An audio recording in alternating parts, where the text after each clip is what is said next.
Welcome all runners to the event safety and information video for this coming weekend's Three Bridges Run. Really looking forward to welcoming you all out to Parramatta for this event. Before we get started, I'd like to take this opportunity to acknowledge the traditional custodians upon whose land we will be meeting and acknowledge their elders past, present and emerging. A couple of big thank yous I'd like to give now in the video.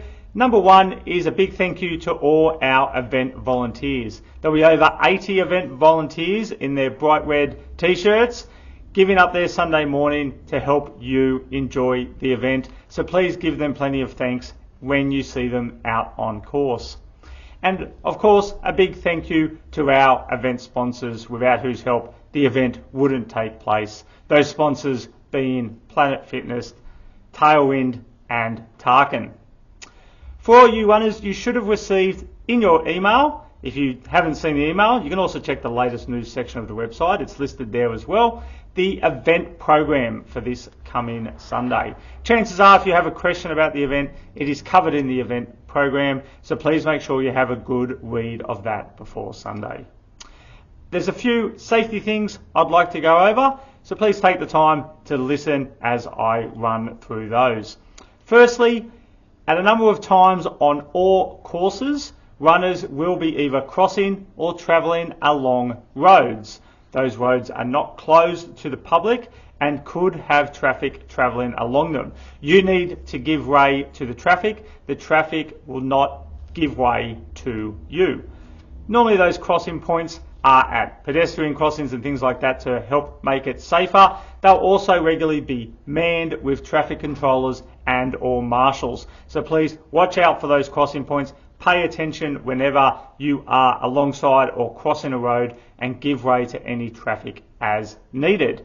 Those crossing points are regularly signposted to indicate that they're coming up. When you see those signs, that's a good time to turn down your music, turn off your music that is in your headphones, so you can hear the directions of the traffic controllers and or the event marshals. Remember, they are there for your safety, so make sure you obey their directions. There will be plenty of other users out on the course on Sunday morning. We do not have exclusive use of the course, and there'll be plenty of runners, walkers and riders out on course. They have as much right to be out on the course as you do, so please give them plenty of respect as they give you respect and you both enjoy the location.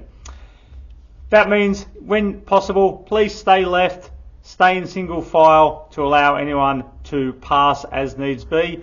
Where the track splits into dedicated cycling and then dedicated running/walking paths, make sure you're using the running/walking path rather than the cycling path. Another good reason to keep the volume level down in your headphones so you can hear other users around you if someone wants to get past or you need to get past them, etc. If you do come across any injured runners on course, we ask that you stop and provide assistance as required.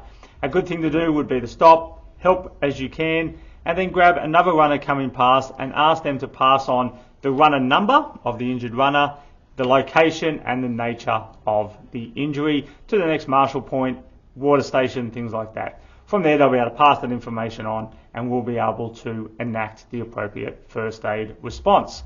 If you do need to get in contact with us in an emergency, there are emergency contact numbers printed on the back of your waist bib, so please use them if you need us in an emergency. Possibly the biggest safety thing for Sunday will be the weather. It is looking like it's going to be quite warm on Sunday, with temperatures pushing up towards 30 degrees as the day goes on. This means that despite the early start, it will be quite warm on course. We recommend that all runners carry some water with you. You don't need to, but we do recommend it, especially if you're going to be out on course for a few hours. Stay hydrated, make sure that you're topping up or taking in plenty of fluids as you pass through each of the water and aid stations. There's also some bubblers, things like that on the course that you'll pass directly by as you go around. Please make sure you make use of them as needed to stay hydrated. Likewise with the warmer weather, dress appropriately, wear a hat, plenty of sunscreen, everything like that to help keep you nice and cool and prevent heat exhaustion. Registration on Sunday morning will be from 6 a.m. for 42 and 21 kilometre runners, and from 7 a.m. for 10 kilometre runners. All you need to do is come along to registration, let us know your race number, and we'll be able to issue you your race bib. If you elected to have your race bib postage and you have that with you when you arrive, no need to see us at registration. You can just head straight to the start area. If you elected for race bib postage and it hasn't turned up, please just make your way to the transfers/changes line at registration, and we'll be able to issue you with a new race number. All event merchandise that was pre-purchased will be available at race registration from 6 a.m. as well. So have a look in the back of your race bib. If you ordered something, it will be printed there, and come along to registration and you'll be able to collect that when you collect your race number. There are going to be plenty of portable toilets at the start-finish area for the event. These will be backed up by the permanent toilets within some of the nearby university buildings. Check the event program for locations of those permanent toilets. The portable ones you'll be able to see from the start, finish and registration, but check the location for them. There'll also be some signage around, so if the line up for the portable toilets is getting a bit long, you can walk the 50 or so metres to use the permanent toilets.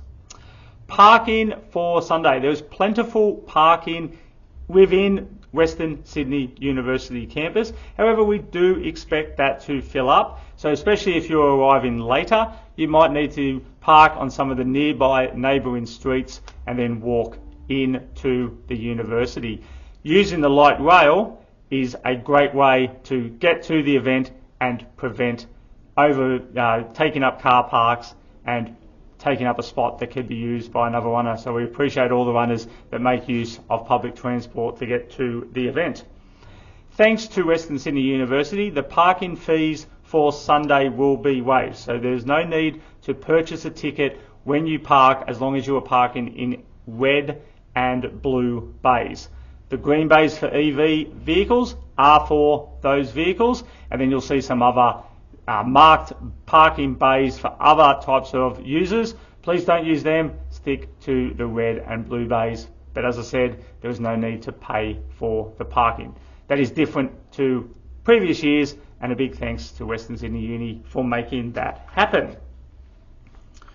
The course will be very heavily marked come Sunday. There'll be plenty of red on right arrows indicating which way to go, and red on right wrong way signs indicating which way not to go. This will then be reinforced with some pink flagging tape at intervals along the course where appropriate to indicate that you are still on the right track. The course will be marked on Saturday, it'll be checked on Saturday afternoon, and then there'll be a number of pre-runner teams out on Sunday morning before the first runners checking the course again. So pay attention to the course signage to make sure you're on the right track. Any critical locations as well are generally manned by a volunteer and or staff member. In saying all that, the course is in the middle of a big city, and as I mentioned earlier, there will be plenty of other users out and about. This could mean that some of the course marking could be tampered with if we are unlucky. So therefore, please pay attention, familiarise yourself with where the course goes by looking at the event maps and things online to make sure you have a good idea of where you need to go. So if something has been tampered with, you are able to easily identify that and stay on the right course. Hasn't happened in the past. Fingers crossed it won't happen on Sunday, but that possibility does exist. So best to do a little bit of work in the lead up, so if it does happen, you're in the best position to deal with it. That's everything from us at this point in time. Really looking forward to seeing you on Sunday bright and early. All the best with the last few days of recuperation or rest or hard training, whatever the case may be. And we look forward to seeing you bright and early on Sunday for the Three Bridges Run 2025. Thanks very much.